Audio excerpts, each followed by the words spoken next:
Shalom. In this YouTube, we're talking now on the 20th of May, 2015.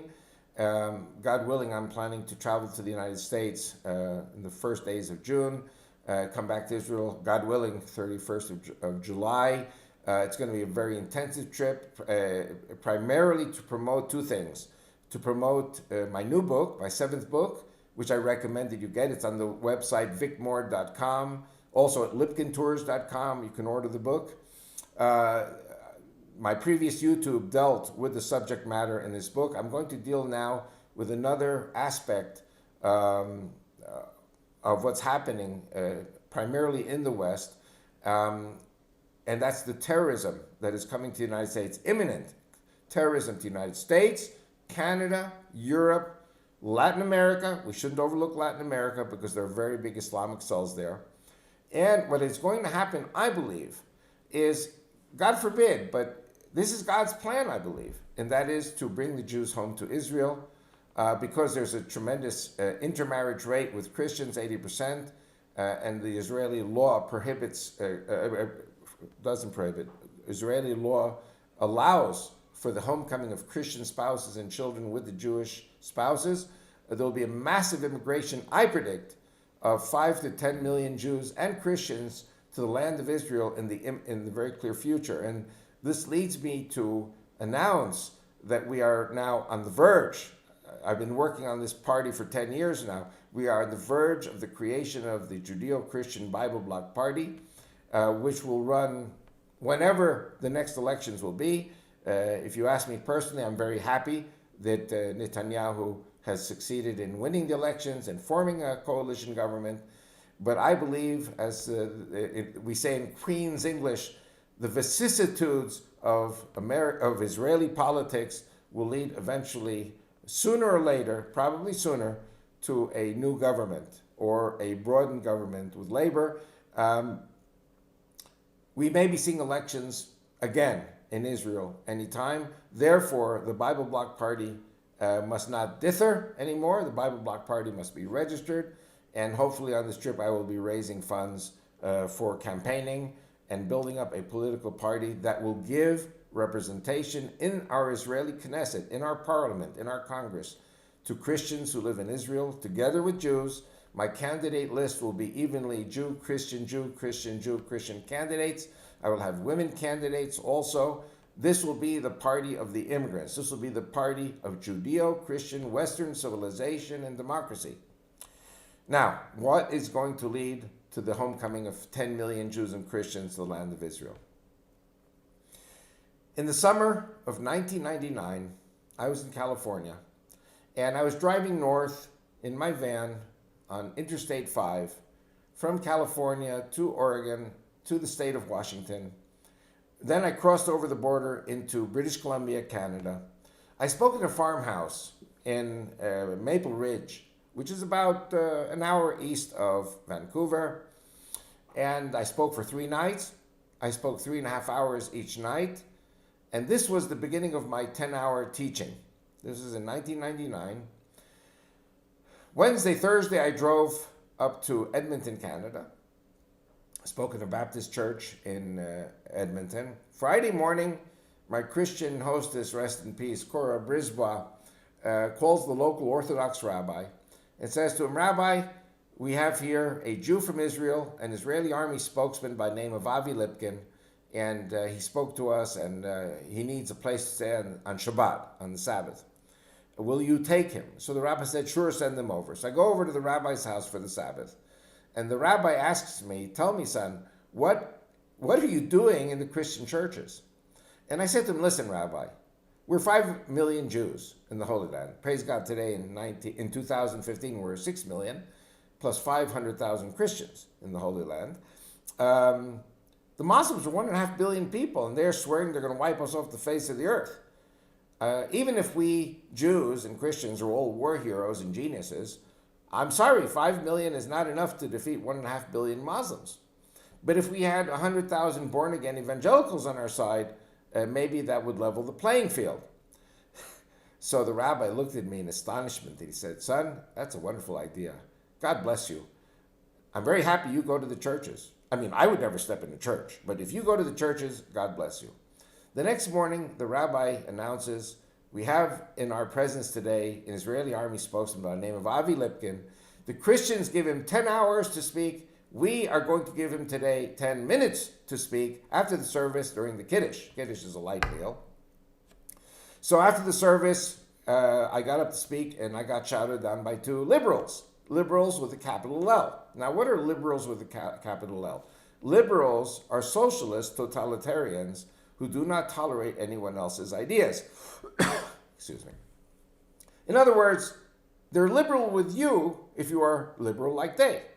But if you are not liberal like they are not going to be very liberal with you. And so these people shouted me down. I didn't talk in the synagogue. When I speak to the Christians, no one interrupts. Everyone is always very pleasant and very respectful. And that's not the way it is in the Jewish crowd. The Jewish crowd, we're like family, so everyone shouts and interjects. So I couldn't speak. Who spoke? A Christian woman who was attending the Orthodox synagogue every Shabbat, every Sabbath, because she wanted to know how Jesus lived. Now, Jesus did not go to church on Sunday, and Jesus was not a Christian. Jesus was a law-abiding Jew who went to Sabbath services.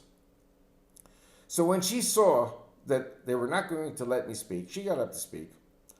And she looked at the people and says, with Avi's permission, if you're not going to let Avi speak, and you all know me, I have no agenda here to bother anyone, I have something I think you should all know about.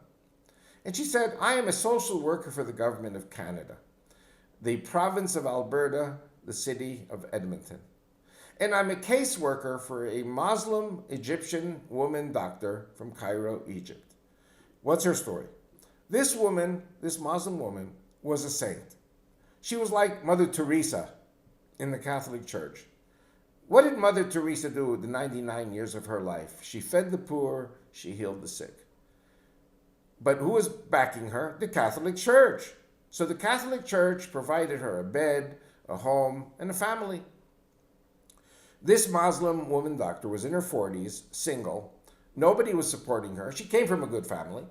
But, after 20 years of working for free in one of the poorest neighborhoods in Cairo, she decided in her 40s to emigrate to Canada, to get a job in Canada, in Edmonton, as a private practitioner, MD. The Canadians immediately snapped her up, gave her a visa because she had her fame preceded her. The day after she received her emigration visa to Canada, there was a knock on her door, and it was 3 jihadis, 3 holy men from the mosque, whom she knew, because she went to the mosque every morning to pray. She was a very devout Muslim woman, very good woman. And they said to her, Mabruk. Mabruk in Arabic means congratulations. She answered them, Allah barak fik. You should also have congratulations. Why do I have congratulations? They said, because we know you're going to Canada. This was just the day after the visa was approved. She said, how did you know that I was going to Canada? And they said to her, we know everything about you. And yes, we also have congratulations in store for us as well. Why, she asked. They said, well, because you're going to work for us. She said, what does that mean? Well, you're going to have a clinic in Edmonton, Canada. And all the Jews and all the Christians and all the Muslims of Edmonton are going to come to your clinic. You're going to know every Jew in Edmonton. You're going to know every Christian. And you're also going to know every Messianic. And you're going to know every Christian who loves Israel and every Christian who does not like Israel. And the Christians who love Israel and married to the Jews and are close to the Jews, you'll put them all on the disk with the Jews, give us this computer disk, and when the day comes for jihad, we will slaughter all these people. The Jews and the Christians are the people of the book. We're going to slaughter them. When orders for jihad come from the Middle East, jihad is holy war. So this Muslim woman, who was a very devout Muslim woman, but also swore the Hippocratic oath to heal people and save lives, said, now listen, guys, I'm a very devout Muslim. You know this. You see me in the mosque every morning praying. I give zakat. Zakat is charity to the poor. I've sworn as a doctor to heal people and save lives and feed the poor. I don't understand politics. I'm not interested in politics, and I'm not into killing anyone. It's even the Jews. They said, oh, so you're not going to work for us? She said, no. So standing next to the doctor was another Muslim woman, helping her in the clinic. And these 3 jihadis grabbed the assistant, pulled out a knife, and they slit her throat. And the woman was on the floor with her blood gushing out, and they said to the doctor, if you don't work for us, this is what we're going to do to you. The next day, this Muslim Egyptian woman doctor had asylum in the Canadian embassy in Cairo, Egypt. The Royal Canadian Air Force flew in a private jet to pick her up and take her to Edmonton.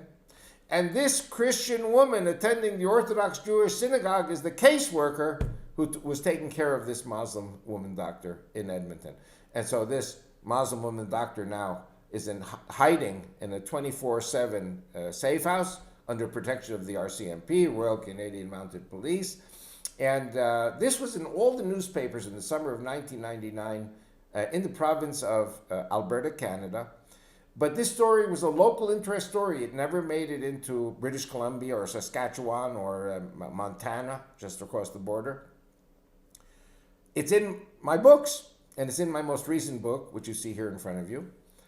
And she went on to say that her work brings her in contact with the Royal Canadian Mounted Police all the time. And the Royal Canadian Mounted Police assesses that 90% of the Muslims in Canada are peacekeeping, law-abiding citizens.